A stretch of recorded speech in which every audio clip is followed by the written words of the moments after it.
देख भाई मंगत राम, 1.5 साल से तूने मेरा बकाया सूद नहीं भरा है, इसलिए अब मुझे कानूनन हक है कि तेरी जमीन पर कब्जा कर लूं। बोल तू क्या कहता है? हुजूर, आप तो देख ही रहे हैं कि पिछले साल बारिश कितनी कम हुई थी और इस साल भी सावन का पूरा महीना गुजर गया मालिक, एक बूंद भी पानी नहीं बरसा है। दया करे माए बाप, घर में अनाज का एक दाना भी नहीं है, बच्चे भूख से बिलख रहे हैं मालिक। ऐसे में अब ये जमीन का ही सहारा है। सोचा है बटाईदारों को जमीन मोल देकर उसी से खाने का इंतजाम करूं। ये जमीन मत छीनिए मालिक, आप ही भगवान हैं। घोड़ा घास से दोस्ती करेगा तो खाएगा क्या? अगर ऐसे ही सबकी जमीन छोड़ता रहा तो मेरे भूखे मरने की नौबत आ जाएगी। मंगत राम वहां से निराश होकर लौट आया। आज उसकी बाप दादा की जमीन उससे छीन गई थी। चारों ओर हताशा थी। इसी हताशा में वो चला जा रहा था कि तभी उसे किसी ने पीछे से आवाज दी। मंगत ने पीछे मुड़कर देखा तो उसका दोस्त माधव खड़ा था। अरे कब से आवाज दिए जा रहा हूं, तू है कि सुनता ही नहीं है? क्या कहा महाजन ने? उसने और वक्त देने से इनकार कर दिया और मेरी जमीन पर कब्जा कर लिया है। और उस मुकदमे का क्या हुआ जो तुम्हारे और तुम्हारी चचेरी बुआ के बीच चल रहा था? कमबख्त लाखों की जमीन तो तुम्हारी होती, उस पर बुढ़िया कुंडली मारे बैठी है। मंगत और उसकी चचेरी बुआ के बीच कई सालों से उनकी पुश्तैनी जमीन जिसकी कीमत लाखों में थी, उसी को लेकर मुकदमा चल रहा था। इस जमीन को बचाने के लिए मंगत ने सारा जोर लगा दिया था, मगर बुआ भी काफी चालाक थी।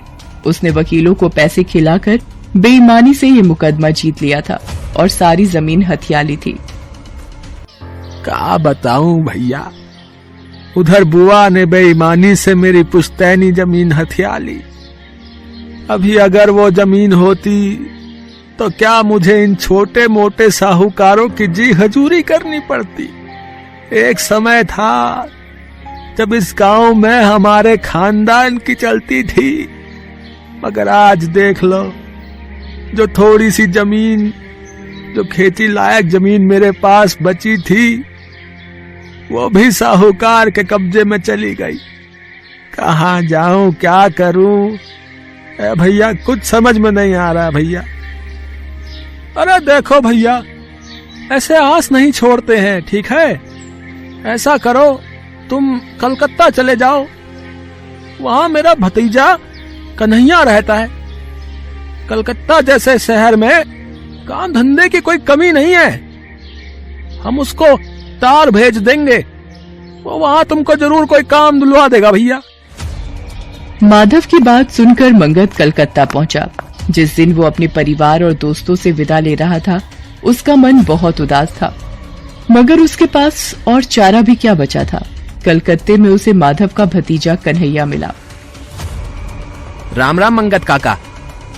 राम राम बेटा, छोटे से थे जब तुम्हें देखा था, अब तो तुम बहुत बड़े हो गए हो। माधव चाचा का तार मिला था, मैंने आपके रहने का इंतजाम कर दिया है। आप चल कर के मेरे सेठ से मिल लेना, वो आपको काम दिला देंगे। आज आप आराम करिए चाचा जी, ठीक है? जुग जुग जियो बेटा। लेकिन काका, एक बात का ध्यान रखना, जहां मैंने तुम्हारे रहने का इंतजाम किया है ना, वहां का मकान मालिक बड़ा ही मक्खी चूस और दुष्ट है। हर महीने उसे टाइम पर किराया मिलना चाहिए। एक दिन की भी देरी हो तो आसमान सर पर उठा लेता है। ठीक है काका, समझ गए ना? कन्हैया अगले दिन मंगत को लेकर अपने सेठ के पास जाता है।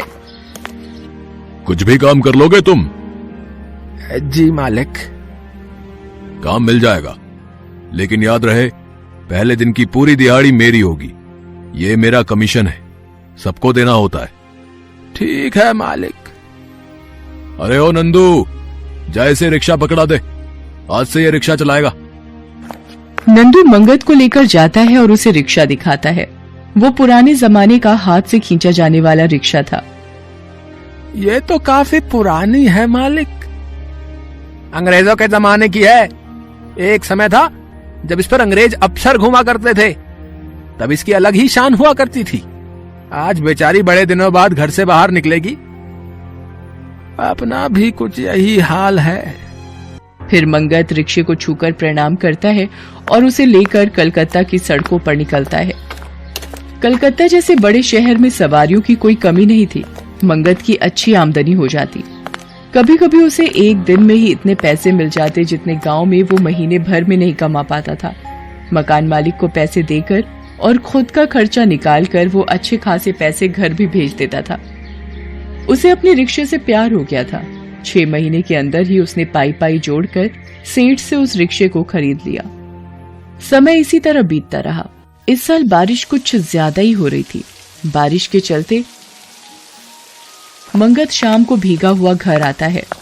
वाह रे दुनिया बनाने वाले, जब बारिश की जरूरत थी तब तो तूने एक बूंद भी नहीं बरसाई, और अब जब इसकी कोई जरूरत नहीं है तब तू सागर लुटाया जा रहा है। रोज रोज भीगने से मंगत की तबीयत बिगड़ गई।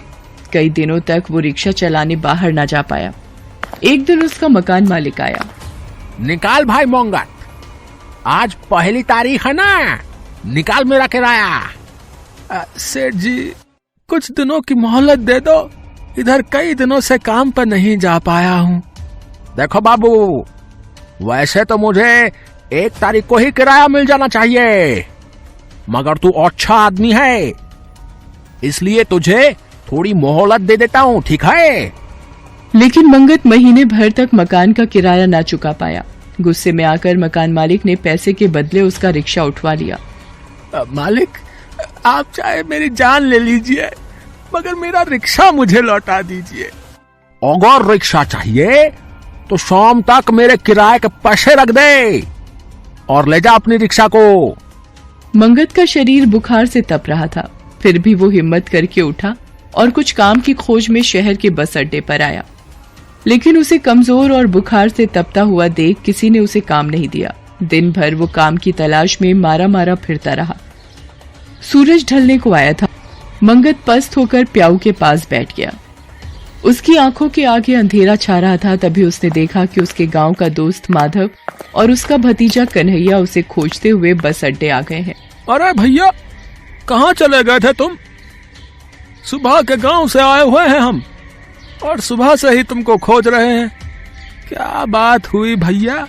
अरे खुशखबरी लाए हैं, खुशखबरी। तुम्हारी तो अब जिंदगी बदल जाएगी भैया। हाँ, तुम्हारी चचेरी बुआ का देहांत हो गया है। मरते टाइम उसको अपनी गलती का एहसास हो गया था। तुमसे माफी मांगकर तुम्हारी सारी जमीन लौटा दी है, देखो। अरे भैया, तुम तो लखपति हो। अरे नहीं नहीं भैया, करोड़पति। मंगत की आंखों में आंसू आ जाते हैं। अरे मंगत, ई तो बताओ कि सबसे पहले इन पैसों का क्या करोगे तुम? क्या करोगे बताओ? हम पहले अपनी रिक्शा छोड़ाएंगे भैया। बता, जब हमारे साथ कोई नहीं था तब यही रिक्शा थी जो हमारी और हमारे बच्चों के जीवन का आधार बनी थी। आज हमारी प्यारी रिक्शा को हमसे दूर कर दिया है। पहले हम उसको लेकर आएंगे भैया। अरे हमारी लक्ष्मी है वो, हम उसको अपने पुश्तैनी घर के सामने स्थापित करेंगे भैया, बता रहे। इसके बाद मंगत सबसे पहले अपना रिक्शा मकान मालिक के पैसे चुकाकर वापस लाता है और उसे गांव ले जाकर उसे अपनी हवेली के सामने स्थापित करता है।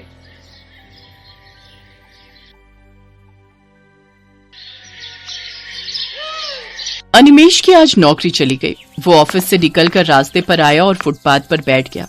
बहुत मुश्किल से नौकरी मिली थी, अब वो भी चली गई। नई नई शादी हुई है मेरी, अब कैसे क्या होगा? तभी अनिमेश की पत्नी सीमा ने कॉल किया। सुनिए, हम गाड़ी कब ले रहे हैं? गाड़ी? अभी तुम्हें गाड़ी क्यों चाहिए? मेरी सहेली ने नई गाड़ी खरीदी है, बहुत सुंदर है, मुझे भी एक गाड़ी चाहिए। सीमा, अब हमारे पास उतने पैसे नहीं है, मैं कहाँ से गाड़ी खरीदूं? मुझे कुछ नहीं पता, मुझे नई गाड़ी चाहिए चाहिए चाहिए चाहिए। सीमा ने फोन काट दिया। अनिमेश और सीमा की शादी को सिर्फ कुछ ही महीने हुए थे। सीमा बहुत जिद्दी थी, उसे हमेशा से बहुत कुछ चाहिए था। अनिमेश को सीमा से शादी ही नहीं करनी थी, लेकिन अनिमेश की माँ बिमला ने कहा था, बेटा ये लड़की शादी के लिए मान गई है, शादी कर ले। लेकिन माँ, मेरी तनख्वाह ज्यादा नहीं है। तो क्या हुआ, बीवी को सिर्फ 2 वक्त का खाना ही तो खिलाना है, शादी कर ले बेटा, नहीं तो और लड़की नहीं मिलेगी। अनिमेश ने अपनी माँ की बात सुन ली और सीमा से शादी कर ली। शादी के 2 दिन बाद सीमा ने अनिमेश से कहा, आपने तो मुझे सुहाग रात में कोई गिफ्ट नहीं दिया। मेरी सहेली को उसके पति ने सोने का हार दिया था। वो सीमा, शादी में इतना खर्चा हो गया था, इसीलिए कुछ नहीं दे पाया। तुम चिंता मत करो, अगले महीने मैं तुम्हें गिफ्ट जरूर दूंगा। मुझे एक सोने का हार ही चाहिए। वो तो बहुत महंगा है, सस्ता कुछ देने से नहीं चलेगा? सस्ता? क्या मैं तुमको सस्ती लगती हूँ? यार ये मैंने किस लड़के से शादी कर ली, पता है कहाँ से रिश्ते आ रहे थे मेरे लिए। अच्छा ठीक है, मैं पूरी कोशिश करूंगा, तुम शांत हो जाओ। अगले महीने अनिमेश अपनी पूरी सैलरी से सीमा के लिए एक सोने की अंगूठी खरीद कर लाया, लेकिन उससे भी सीमा खुश नहीं हुई। सीमा को बहुत कुछ चाहिए था।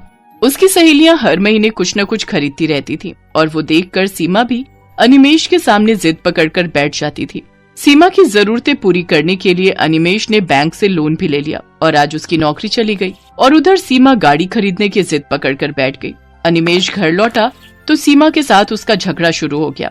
तुम गाड़ी नहीं खरीदोगे तो मैं तुम्हें छोड़कर मायके चली जाऊंगी। सीमा, समझने की कोशिश करो, मेरी नौकरी चली गई है, अभी मेरे पास घर चलाने के पैसे नहीं है।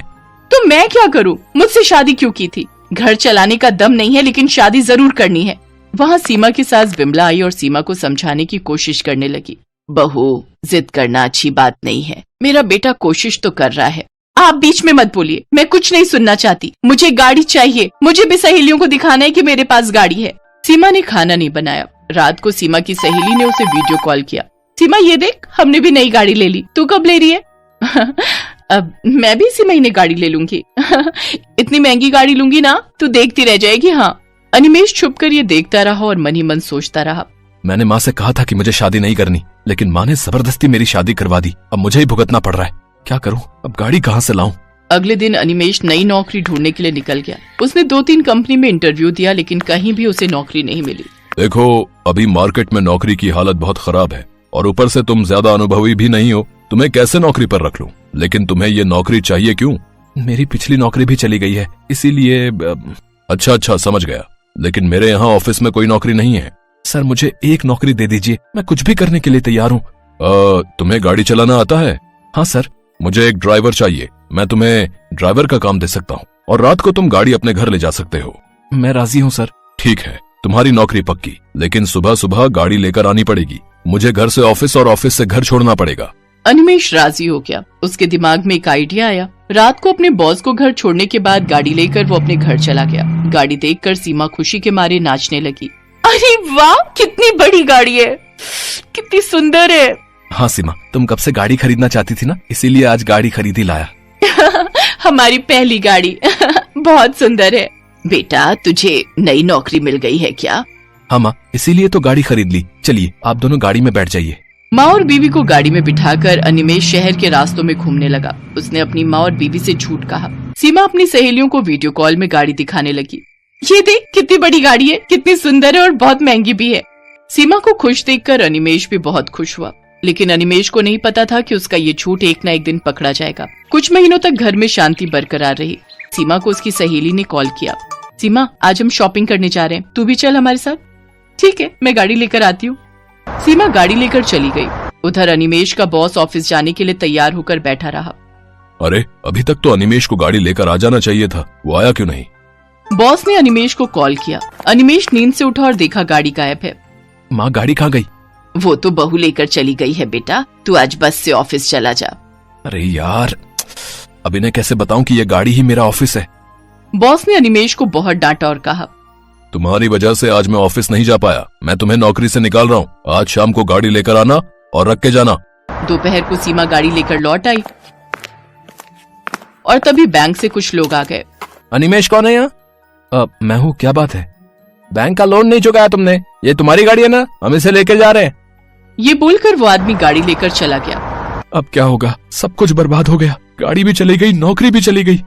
नौकरी चली गई, लेकिन क्यों? तुम आज बस से ऑफिस क्यों नहीं गए? अरे वो गाड़ी ही मेरा ऑफिस है। मैं ड्राइवर का काम करता हूँ। अनिमेष ने अब सब कुछ सच सच बता दिया। अब मुझे पुलिस उठा कर ले जाएगी। अब मुझे जेल में सड़ना पड़ेगा। सब कुछ तुम्हारी वजह से सीमा, तुम्हारे लालच की वजह से आज मेरा सब कुछ बर्बाद हो गया। पुलिस का नाम सुनकर सीमा डर गई। माफ कर दीजिए मुझे, वो सहेलियों के चक्कर में मैंने आपको बहुत परेशान किया। बहू, तुम इस घर की बहू हो। बहुओं का काम होता है घर को सुरक्षित रखना, लेकिन तुम्हारी वजह से आज सब कुछ बिखर गया। सीमा को अपनी गलती समझ में आ गई। उसने सारे जेवर बेच डाले और उससे बैंक का लोन मिटाकर गाड़ी छुड़ा लाई। अनिमेष बॉस के घर गाड़ी लौटाने गया। सीमा भी उसके साथ गई और बॉस से माफी मांग ली। सीमा को रोते हुए देखकर बॉस ने अनिमेष को नौकरी से नहीं निकाला। बॉस ने कहा, बहू, जिद और लालच करने से बुरा ही होता है। मन लगाकर काम करो। एक न एक दिन तुम्हारे घर में नई गाड़ी जरूर आएगी। अनिमेष के साथ साथ सीमा भी नौकरी करने लगी। घर में सुख शांति छा गई और कुछ सालों में उन्होंने अपने दम पर पहली गाड़ी खरीद ली और सभी एक साथ खुशी खुशी रहने लगे।